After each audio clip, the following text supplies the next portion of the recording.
définitions qu'il faut connaître. Vous allez appliquer les définitions aux 4 fonctions thermodynamiques G, H, V et S. Et ça se répète, ça se répète. Ce qu'on a fait pour le GM, on le fait pour les grandeurs de mélange, on le fait pour les grandeurs d'excès. C'est exactement la même chose. Les grandeurs de mélange, on a l'activité. Les grandeurs d'excès, on a le coefficient d'activité avec le rapport, les fugacités. Et là, normalement, on a tout. Bon, est-ce qu'il y a des questions? Monsieur Chaben? C'est clair, madame. Yasmine Dahim? J'ai compris, madame. Ben Ammar? Non, non, n'hésitez pas à poser des questions, hein? N'hésitez pas. Allô, allô? Nadia Zouati? Vous n'avez pas de questions à poser? Non, madame. Alors, je vais avancer, hein? Parce que là, je vois qu'il n'y a pas de questions. N'hésitez pas, n'hésitez pas. Bon, peut-être qu'il y a des questions, les gens n'osent pas poser des questions parce qu'ils pensent que, si on ne connaît pas les cours précédents, ma foi, c'est un peu, bien sûr, c'est nouveau. Vous avez des formules, des définitions qui sont, c'est aujourd'hui que vous avez vu ça. Alors, les gens, ils n'osent pas poser de questions, peut-être. Alors, Hamlik les formules. Donc, on va essayer maintenant de passer à autre chose. Maintenant, on fait comme ce qu'on a fait tout à l'heure. Dans les coefficients, dans les grandeurs de mélange, ce qu'on avait fait, c'est on avait remplacé les activités pour avoir, par exemple, une solution idéale. Qu'est-ce que c'est qu'une solution idéale? Une solution idéale, hein, c'est par exemple quand on remplace les AI par les fractions molaires. Là, si vous remplacez les AI par les fractions molaires, regardez, qu'est-ce que c'est qu'une solution idéale? Si un composant I en solution se comporte idéalement. Wesh معناتها؟ معناتها la solution, elle est idéale. Alors, je vais mettre le gamma I idéal. Gamma I, c'est quoi? C'est FI sur XI, FI0. نعوض le FI idéal par FI, le FI, voilà, le idéal, je le remplace. Alors, واش يولي لي هنا idéal, idéal. Le XI, FI0, يقعد هو. Il ne faut pas le remplacer. FI0 reste FI0. Par contre, F, il compte la solution est idéale, il voulait lire F idéal. Alors, les gens, pour voir ça, il faut revoir le premier cours. Qu'est-ce qu'on a fait? Qu'est-ce que c'est qu'une solution idéale? Une solution idéale, c'est une solution pour laquelle FI idéal est égal à XI FI0. Quand on a tracé, il y avait des gens qui n'avaient pas assisté vers la fin. On avait expliqué ça sur le graphe et on a donné qu'est-ce que c'est qu'une solution idéale. Alors, je vais vous montrer quand est-ce FI idéal est égal à FI0 pour les gens qui n'ont pas assisté la fois passée. Je vais essayer d'aller très loin. Regardez, on vous a dit. Alors, une solution idéale, c'est le PDF que je vais pour les gens qui n'ont pas. Alors, une solution idéale, c'est par définition une solution pour laquelle la fugacité de chaque composé est directement proportionnelle à sa fraction molaire. C'est-à-dire, vous pouvez écrire ça. Donc, la formule, il faut l'apprendre. Une solution idéale, c'est une solution pour laquelle FI idéal est égal à XI FI0. Donc, il faut apprendre ça. Il faut apprendre aussi qu'est-ce que c'est que la constante d'angle et comment on la trouve et tout, parce que vous allez utiliser ça en TD. Donc, FI idéal est égal à XI FI0. Donc là, c'est juste pour vous rappeler ça.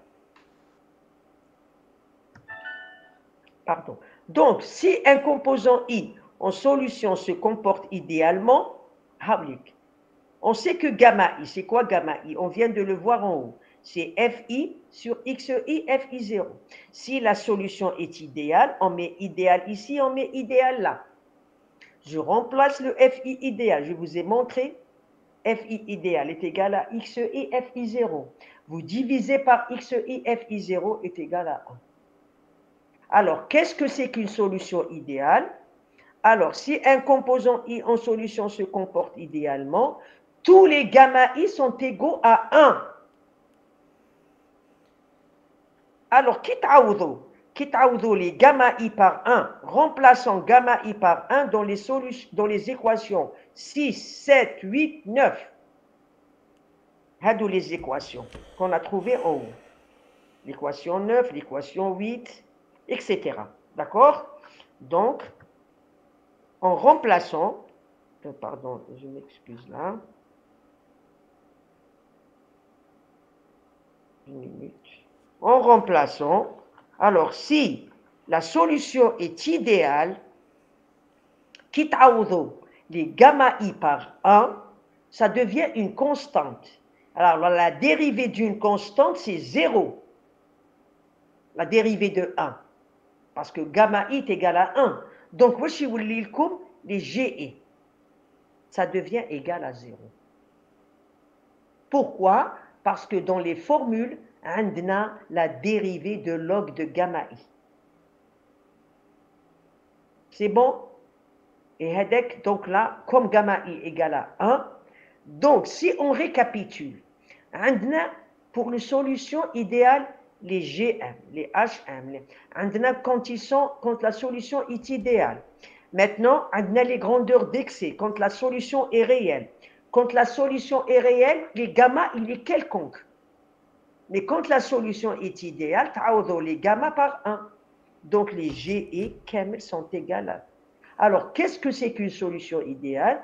Une solution idéale, c'est pour laquelle toutes les grandeurs d'excès sont égales à 0. Et on l'a, si vous n'avez pas, vous essayez de remplacer le gamma I par 1. Bon, est-ce qu'il y a des gens qui ont compris ça? Regardez, je prends par exemple n'importe quelle fonction. N'importe quelle fonction. Pourquoi? Je prends par exemple le HE. Hein? On va revenir à HE. Regardez le HE. HE sur RT est égal à moins log de X et D de log de gamma E. Comme pour une solution idéale, à quoi elle est égale HE? Si HE sur RT est égal à 0, HE est égal à 0. Parce que en remplaçant gamma par 1, D de log de 1, c'est 0. Donc, tout est égal à la même chose pour là, ici. Toutes les équations, toutes les fonctions sont égales à 1. C'est bon? Pas de questions? Oui, madame. C'est bon? Donc, on peut avancer? Donc, on peut avancer. Il ne reste pas grand-chose. On va terminer, hein, normalement. On va essayer d'aller un peu. Il nous reste que certaines choses et la suite, c'est très important. Hein. Vous allez voir que. Alors, remarque. Quand je dis remarque, là, il faut vraiment faire attention à ça dans les remarques. Hein. Alors, l'équation, regardez. L'équation GE sur RT. Regardez qu'est-ce qu'on a trouvé. On a trouvé la somme de XI log de gamma I. Suggère que log de gamma I est lié à GE sur RT en tant que propriété molaire partielle. Regardez, l'équation, on a trouvé que GE sur RT est égal à ça. C'est ce qu'on a trouvé en haut, regardez. Je vais vous rappeler ça. Regardez, on a trouvé que GE, je vais essayer d'aller tout doucement. GE sur RT est égal à la somme de XI log de gamma I. D'accord? Alors, Hadi, il faut que maintenant,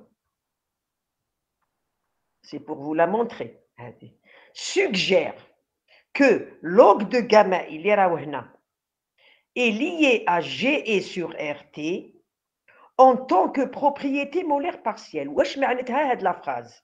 Regardez, wesh معناتها. Nous, quand on écrit une grandeur d'excès, qu'elle soit sans dimension ou pas, supposons que Hadi, c'est une grandeur G, c'est-à-dire, au lieu de parler Z, c'est une grandeur Z, ici. Parce que quand on met Z est égal à la somme des X, I, Z, I bar, je peux mettre Z sur RT est égal à la somme des X, I, Z, I sur RT. Je peux écrire ça. Je peux diviser à droite et à gauche par RT.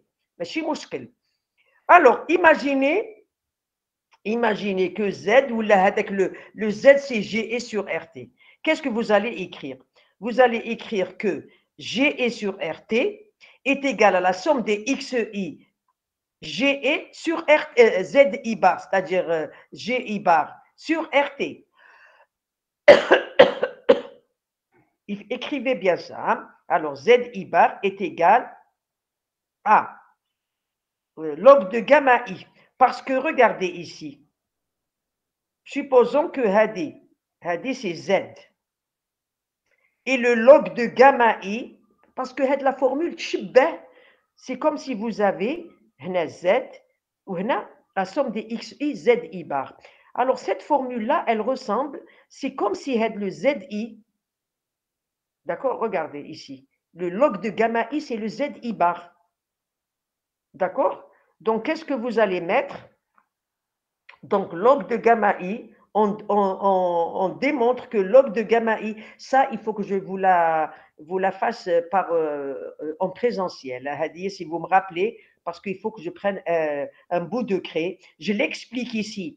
Pour les gens qui ont compris, tant mieux. Sinon, je vais vous l'expliquer en présentiel la prochaine fois.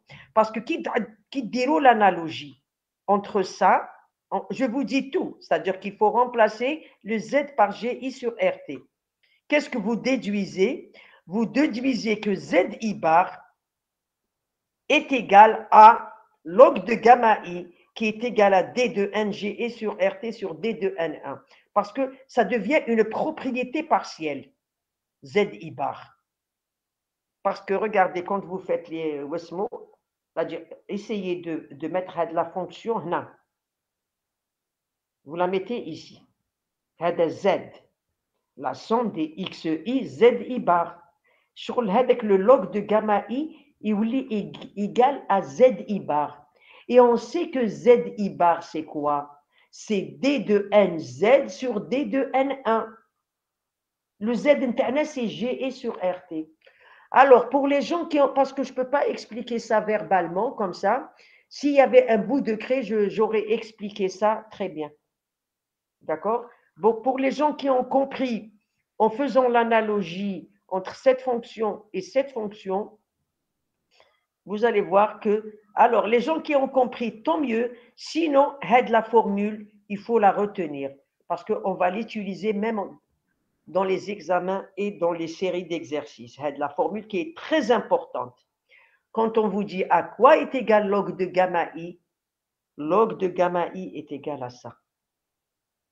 Parce qu'en général, on vous donne dans une série la fonction G est sur RT. Donc, il faut la multiplier par N, la dériver et on trouve le log de gamma I. Bon, j'ai dit que là, ce que j'ai dit dans la remarque ici, les gens qui ont compris ça, tant mieux en faisant l'analogie entre les formules. Les gens qui n'ont pas compris, vous mettez ça sur une feuille et vous me rappelez, je vais vous l'expliquer en présentiel. Parce qu'il y avait des gens l'année passée qui avaient très bien compris ça. Il y avait des étudiants qui sont venus me voir, ils n'arrivaient pas à faire le lien. Pourquoi? Bon, maintenant, il y a des gens qui ont appris la formule sans essayer de se casser la tête. Mais la formule, il faut l'apprendre. Hein? Log de gamma I. Bon, normalement, c'est la fin du cours. Maintenant, on peut, puisqu'on a quelques moments, on peut, par exemple, il y a des gens qui veulent poser des questions sur ça. Je vais laisser ça comme ça, détaillé. Attendez, je vais voir si dans le PDF,